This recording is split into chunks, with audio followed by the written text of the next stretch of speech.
9:30 weather forecast.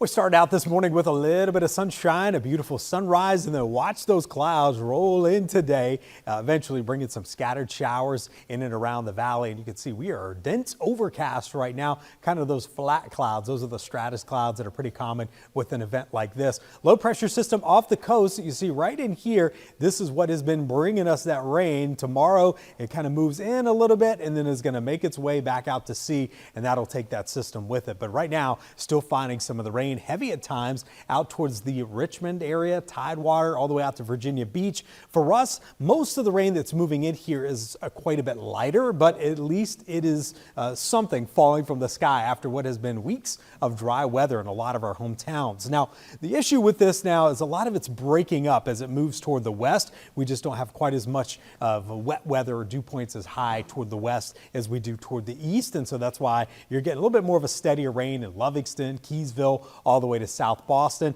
And you're also connected to this area right in here. So notice right there that rain coming off the Atlantic and kind of getting pushed inland. Now I'm going to put on the available moisture and you'll look at the water vapor. There it is. You can see that little plume right here. So that's almost like the fire hose that's feeding this storm, and it just kind of gets wrapped in and starts to throw some of those showers our way. So what we're going to notice tonight, we'll still keep the chance of some lighter rain around. Not everybody's going to get that, but these waves will keep coming on in.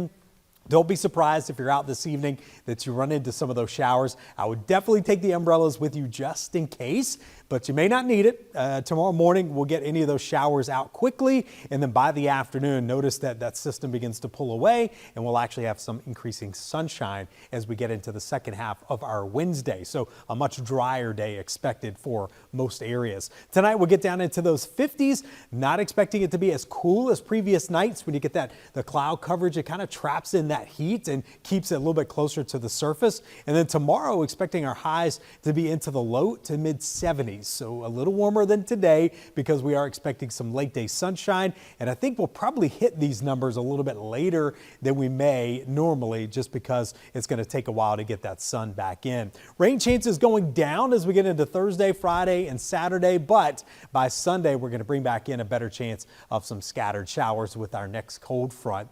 Checking out the tropics, two areas that we're keeping an eye on. Yesterday, we thought this might end up being Gabrielle by the end of the day. So far, it is not, but there's still a really high probability that this area of clouds will. And then this area right here coming off the coast of Africa may end up developing into something as it moves off toward the west as well. So hurricane season still well in swing. In fact, we're at the peak of it right now. At this point, locally, quiet conditions Thursday, Friday, Saturday, and then we'll wait for that next cold front to bring a few scattered showers Sunday, but it does not look like a washout.